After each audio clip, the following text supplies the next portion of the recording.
اور اعلان کر دیں کہ ہمارے علاقے میں جس طرح تھانے کی حدود ہوتی ہیں ہماری مسجد کی حدود ہیں، کوئی بیٹی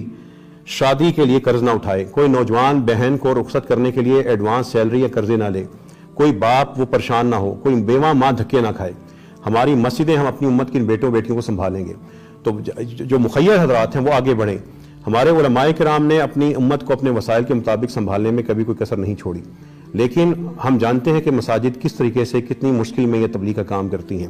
ہمارے مخیر حضرات کے لیے بہت بڑا صدقہ ہوگا اگر وہ 2-4 لاکھ روپے خرچ کر کے ایک مسجد کو پورے کا پورا کراکری اور سٹنگ ارینجمنٹ کا جو سامان مہیا کر دیں، تو وہ کروڑوں روپے کی بچت ان کے نامہ اعمال میں لکھی جائے گی۔ تو اس حوالے سے کسی بھی مسجد کا کوئی بھی ذمہ دار، کوئی مخیر ساتھی رابطہ کرنا چاہتا ہے کہ ہم یہ قائم کرنا چاہتے ہیں، کیا کریں، وہ براہ راست ہماری ٹیم سے مجھ سے رابطہ کر سکتا ہے۔ انشاءاللہ ان کی مسجد میں جو نیک کام ہوگا وہ اصل میں ہماری ہی کامیابی